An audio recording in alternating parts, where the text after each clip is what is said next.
Hola, ¿cómo le va a todos ustedes? Un nuevo programa de Nuestra Voz. Y saben, como siempre, Nuestra Voz son todas las voces. Y hablando de todas las voces, vamos a tener hoy un analista político y un economista. Y vamos a abordar distintos temas, siempre con un enfoque interdisciplinario. Pero antes quiero comentarle a todos ustedes que continuamos con los sorteos que hace la Fundación Atilra. Y ahora sí, lo pueden seguir a través del Instagram. Ahora todos los que quieren participar de los sorteos lo hacen a través de la página @Fundación Atilra o el fanpage. Y me refiero a Instagram, @Fundación Atilra o el fanpage Fundación Atilra. Y participan del sorteo semanal que se realiza todos los jueves de una mochila, una jarra térmica y una camiseta de fútbol. Realmente muchísima gente está participando y ahora lo hacen a través de las redes de la Fundación Atilra. Y como les dije a todos ustedes, Nuestra Voz son todas las voces y vamos a comenzar con la voz femenina de Sheila Bilker. ¿Cómo te va, Sheila? ¿Qué contás? ¿Qué haces, Gustavo? ¿Cómo te va? Gracias por la invitación. Muchísimas gracias a vos. Bueno, vamos a hablar del escenario político. Estamos fuera del aire comentando varias cosas. Por ejemplo, habíamos comentado la foto de Mauricio Macri, que en definitiva, más allá que se dio para las redes, inclusive fuera del aire yo le comentaba a la mañana cuando surgió esa foto, dije, no será una fake news. Y esto viene atado no con la imagen de los distintos candidatos, ¿no es cierto? Pero vos comentabas fuera del aire que la imagen de Mauricio Macri, cuando no apareció en escena, subía, y ahora que vino con la presentación del libro, parece que no sigue subiendo. Y tiene, la imagen está, viste, la imagen siempre de todos los políticos es fluctuante. Sí. En el caso de la imagen de Mauricio Macri, lo que nosotros vemos es que aparece, entra en escena y cae, ¿no? Digamos, hay una relación ahí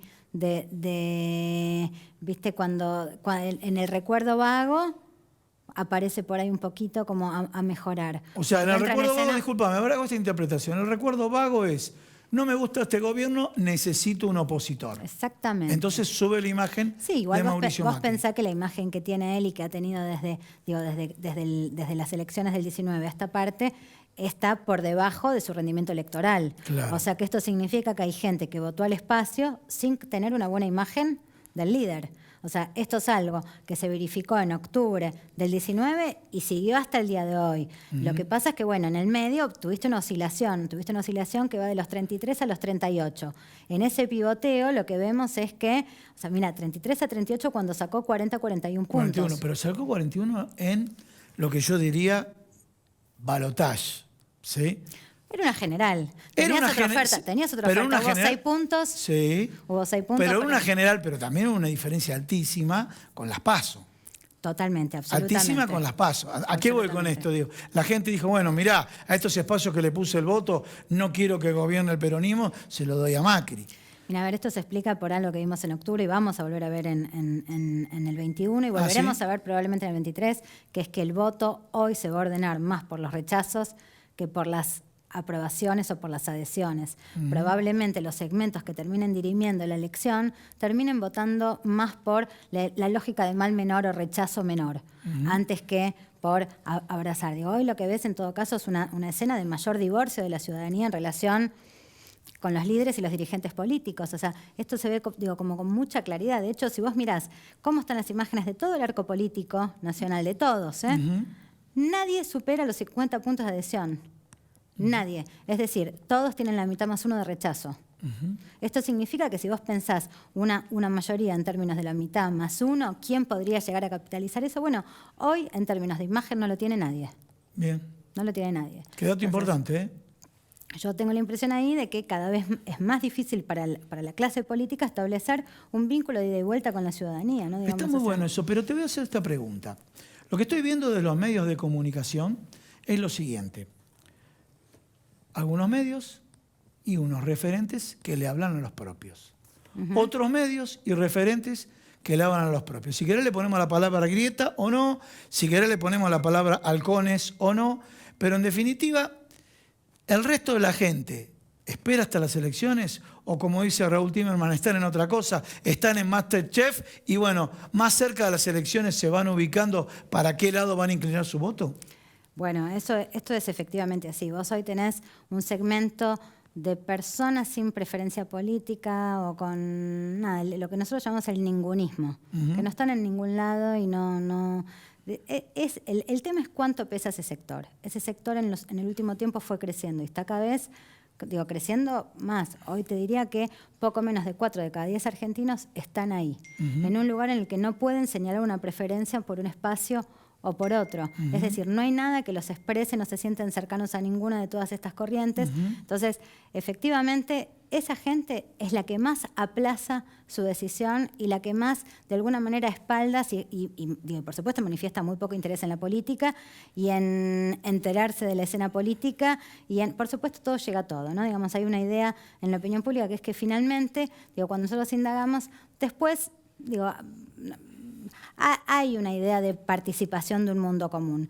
Pero, a pesar de eso, las noticias, la noticia política, la novedad, la última cosa, está fuera de la cabeza de un montón de lectores que recién se empiezan a meter más cerca de la escena una vez que larga la campaña y, en muchos casos, la decisión del voto se da cada vez más cerca de la escena del cuarto oscuro. Dicen en el cuarto oscuro.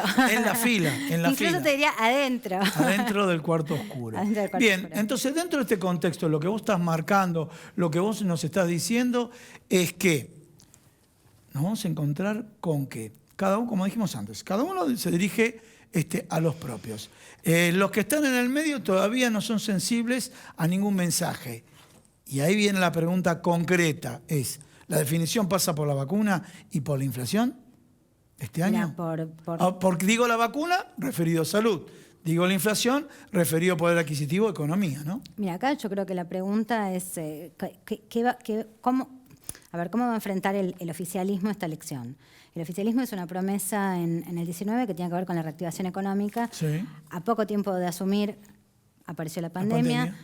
La promesa de reactivar, o sea, es una promesa electoral, es un compromiso electoral, queda medio en suspenso. Yo creo que esa promesa se troca por otra, que tiene que ver con el compromiso con la vida, el compromiso con el humanismo. Bueno, yo creo que la vacuna en parte forma parte de esa segunda promesa, la reactivación económica de la primera. Los electores van a estar pivoteando entre esas dos ideas. Yo tengo para mí que es más importante a la hora de definir el voto la escena económica que la escena vacunatoril, si querés. ¿Ah, sí? Yo creo que pero sí. el miedo a la muerte. Yo creo que la vacuna es importante. Yo creo que la vacuna es importante en tanto y en cuanto permite reactivar la economía. Bien. Pero muy probablemente la persona que ya tuvo la vacuna, bueno, ya está, es lo que corresponde, y la que no tuvo tiene enojo, con lo cual es medio como que no hay un vínculo hacia el futuro en relación con la vacuna.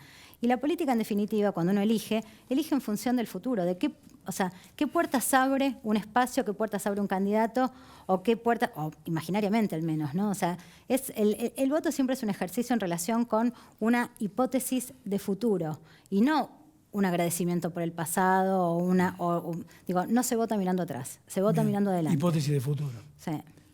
Bien, pero en esa hipótesis de futuro también uno dice, bueno, cuidado que unos muchachos me afectaron mucho y estos tal vez no le están encontrando el rumbo. Entonces ahí se da ese voto. A ver, ¿puede haber mucho voto en blanco?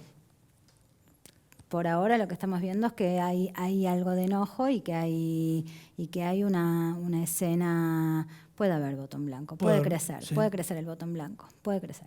Bien, ¿qué es lo que más le preocupa a la gente? Ustedes tienen las últimas encuestas en términos generales. Creo que la tienen segmentada por votantes de un partido o de otro, ¿no? Sí, claramente hay una diferencia según último voto. El votante de Mauricio Macri, ¿qué es lo que más le preocupa? Es un votante sensible a los temas de corrupción. Bien. Y cuando habla de corrupción, no solo piensa en la corrupción vinculado a, no sé, lo que uno imagina naturalmente por corrupción, tipo cuadernos el caso de corrupción vinculado a obra pública, sino piensa en un montón de otros pequeños fenómenos de esa pequeña, esa idea de lo que sucede cuando una sociedad entra en anomia, que es una especie de corrupción generalizada, ¿no? Digamos, esta cosa de esa pequeña corruptela que se ve en las cosas mínimas, o ese ejercicio del amiguismo, del acomodo, en todos los rubros de la vida cotidiana, para conseguir un laburo, para dar una vacuna, eso también se llama corrupción y es parte de la agenda de la oposición.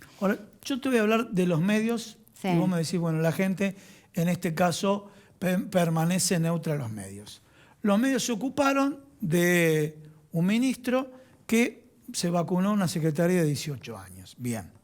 Sin embargo, en otra localidad, sí, en la localidad de Pinamar, hubo 370 tarjetas alimentar que hicieron que 370 familias pobres no tengan comida porque la pasaron por un postnet, que hay una causa penal, un postnet en un local de Vicente López. 370 tarjetas que vinieron de ahí, de Pinamar. Esto los medios de comunicación una barbaridad. Lo invisibilizaron. Entonces digo, cuando me decís que el votante de Juntos por el Cambio es sensible a la corrupción, a mí me da la impresión que estos hechos los mira al costado. A ver, el ministro de Salud de la provincia de Corrientes, un ministro de Salud que carga una cantidad de dosis de la vacuna Sputnik para llevarla él personalmente, pasó desapercibido en los medios de comunicación. Imaginemos, ¿no? A Ginés González García si iba en una camioneta con una caja de vacuna Sputnik. Hubiera sido un escándalo. Por eso digo, la lectura de la corrupción del votante de Macri no es una lectura de la corrupción del peronismo, del que no piensa igual, o del populismo. Yo creo que hay algo ahí de, viste, el sesgo de confirmación. Bien. Se juega algo del orden del sesgo de confirmación. Por supuesto que eso está operando, eso juega en la formación de las opiniones. De hecho, digo, cuando vos preguntás por qué mirar un canal, por qué mirar otro, también empiezan a aparecer, o sea, ahí se empiezan a mezclar. Quiero escuchar lo que yo te... Y hay también una idea ahí de ratificación de las posturas previas, ¿no? Digamos. Sí. También es cierto que entre los medios y la ciudadanía se da algo del orden orgánico, digamos, en el sentido de digo, ¿cómo podemos explicar el caso Maya? Sí. ¿No? Digamos, o el caso M, no sé si se puede nombrar. Sí, M, pero no importa, está bien. ¿Cómo le podemos explicar todo un país en vilo al unísono? Y hubo un corte transversal ahí. Bueno, y hubo un corte transversal que conmocionó a votantes azules, a votantes amarillos, a votantes multicolores. O sea, conmocionó a todas las edades, a todos los perfiles políticos. Bueno, evidentemente, cada tanto acontecen estas escenas donde una sociedad vibra al son de un mismo tema. Después, por lo general, bueno, tiende a haber afinidades y tiende a haber también algo del orden del orgánico. Digo, evidentemente, digo, si hay un divorcio muy fuerte entre lo que proponen los medios y la ciudadanía, es probable que el encendido se retire. O sea que ahí yo te diría, hay un círculo, yo digo, es un despliegue, yo lo llamo orgánico en el sentido de que hay una interpelación de algo que está ahí en el fondo operando detrás y que no es únicamente el medio imponiendo, ¿no? Digamos, una especie de sinergia. Y después tenés otro segmento tan importante o más importante de votantes del Frente de Todos, que son más sensibles a los temas económicos. Y que es lógico porque, de hecho, respondieron en la elección del 19 a una agenda y un compromiso de carácter económico. Entonces, no es ilógico. Por otro lado, cuando vos ves la composición del voto, lo que vos ves es que los segmentos de los votantes del Frente de Todos pertenecen a un sector, yo te diría, los sectores populares, ¿no? Digamos, o sea, cuando haces la apertura por nivel socioeconómico. Y lo que vos ves es que es un votante un poco más humilde, que en lo económico está, yo te diría, más rezagado que el otro votante. Bueno, obviamente la preocupación económica también ahí es muchísimo más fuerte, ¿no? Digamos, entonces, nada, los temas vinculados a inflación, los temas vinculados a desempleo, los temas vinculados a, yo te diría, es lo que activa la preocupación en ese segmento. Por eso te digo que ahí, sin lugar a dudas, de cara a las elecciones que vienen, la economía va a cortar y con la vacuna tengo ciertas dudas, ¿no? Digamos, o la vacuna en función de la economía. Lo entendí, ¿no? Lo estoy internalizando, sí, lo veo como...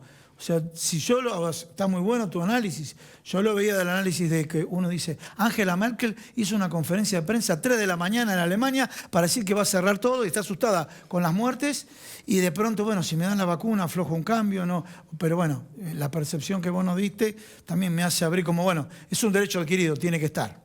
¿Qué tiene que estar? Tiene que estar. O sea, el análisis de que es un recurso escaso en el mundo y que países del primer mundo están teniendo faltantes, ese análisis no es tan amplio en el electorado. Sí y no. O sea, es un instrumento para justificar la escena para un segmento y el lugar donde estamos en el mundo también es algo que enoja a otro segmento. Digo, como todo, la vacunación también se politizó. Como todo en este país, la vacunación, el proceso de vacunación también se politizó. También entramos en un proceso de agrietamiento de eso que debería ser una zona, la verdad. Sí, una zona de confort, una zona de crisis, ¿no?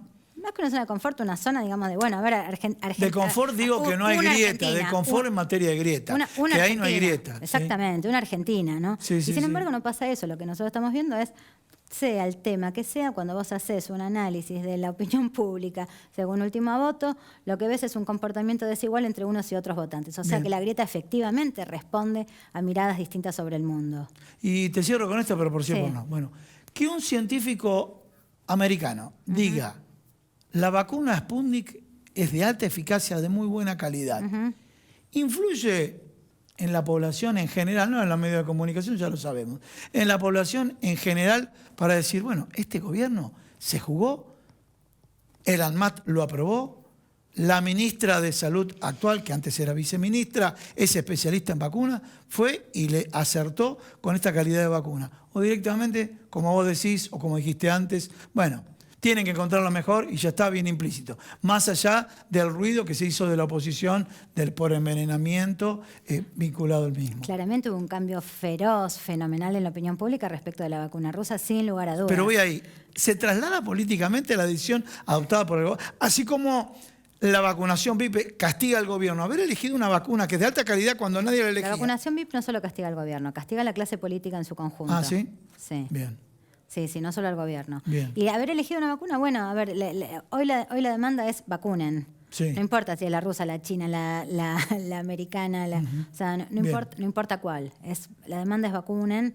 Y me parece que sí, lo que está viendo todavía es paciencia respecto de la espera de la vacuna. No veo ahí una escena de impaciencia social que pueda afectar al gobierno, pero sí está la demanda. Y la demanda es intensa. Vacunen. Bien. Me parece que es clara y me parece que las razones por las cuales aparece esa demanda pueden ser distintas en los distintos electores, pero ahí azules, amarillos y multicolores coinciden. Vacunen. Vacunen.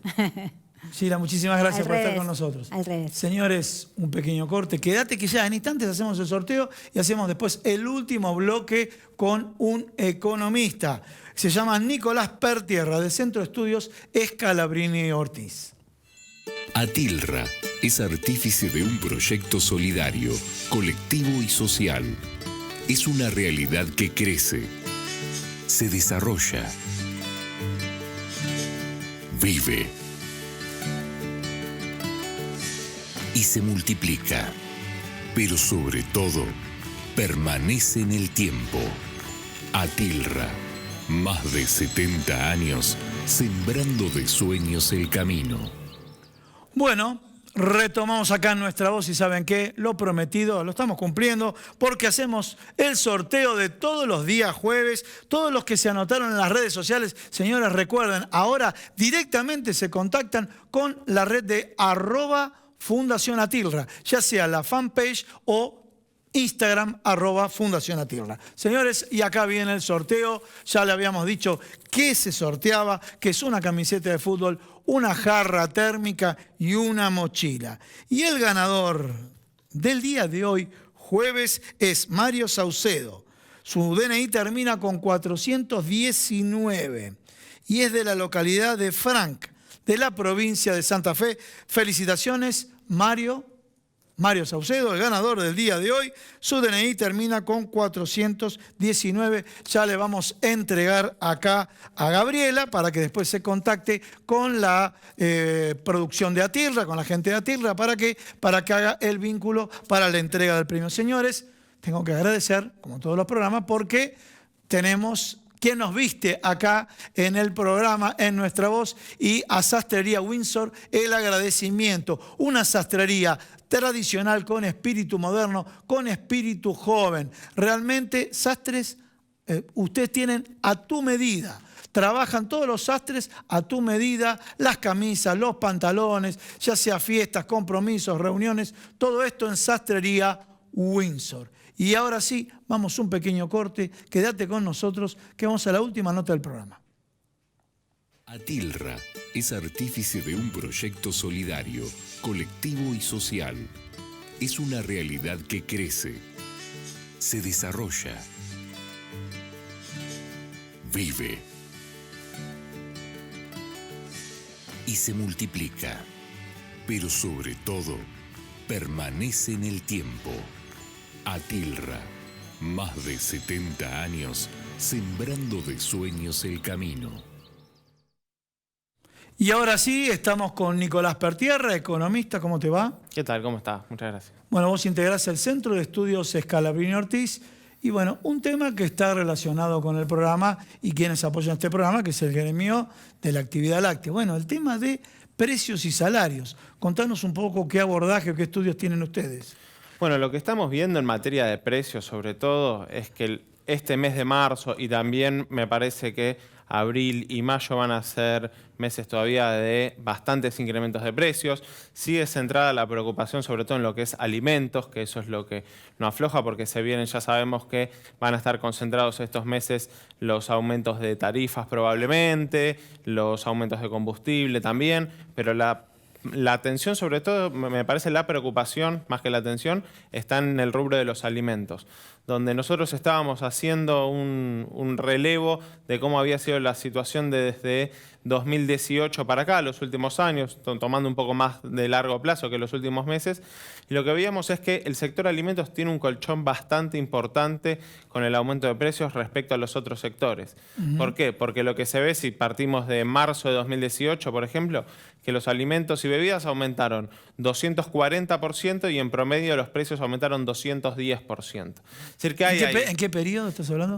Desde el inicio de la crisis cambiaria. De la crisis cambiaria. Del inicio, cuando ya del gobierno de Macri, 2018. Sí. En todo ese proceso, todos los meses vemos que está un puntito por arriba que el resto de los precios. Y lo que nosotros queríamos ver era, bueno, cómo se había acumulado esa situación, cuánto era la diferencia que había acumulado. Bueno, y ahí me parece que es un sector que tiene un colchón de precios bastante importante y es algo que me parece el gobierno tiene que poner sobre la mesa en esos acuerdos sectoriales que está haciendo ahora con el sector de alimentación. Pero todo. Sin embargo, a ver, más allá de los sectores, en este caso es la industria láctea, después tenemos la alimentación, distintas actividades que están vinculadas conexas a la alimentación. Pero de pronto, por ejemplo, acá la institución ATIRRA presentó un informe. Estamos en un proceso de paritarias y el salario representa sobre una leche que vale 60 pesos, 1,6 pesos en el precio. Y cuando piden paritarias, la culpa de los precios y de los costos lo tienen los salarios.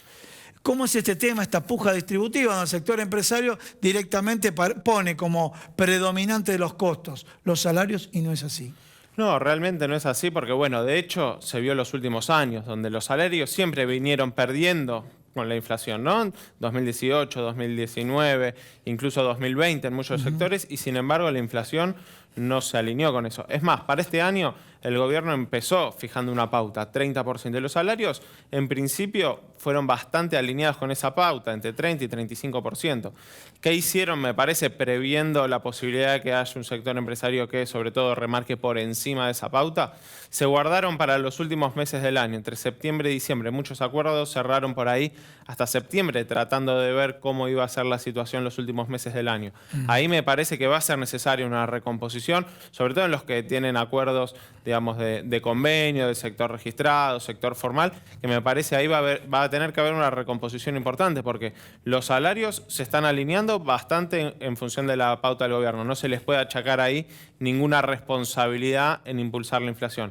Y hay sectores, como decíamos, productores, no productores primarios, pero sobre todo en la industria. Exactamente, los grandes productores industriales que han concentrado y han acumulado un colchón importante en los precios que me parece tienen que ceder porque no van a vender menos este año. Eso es importante. Los productores, básicamente por el rebote que tenemos en la actividad y los últimos datos, entre promedio 6%, la actividad va a crecer en 2021. ¿Y qué quiere decir eso? Que van a estar vendiendo más. Entonces, un sector empresario que puede resignar margen por unidad vendida, pero compensarlo con más cantidades.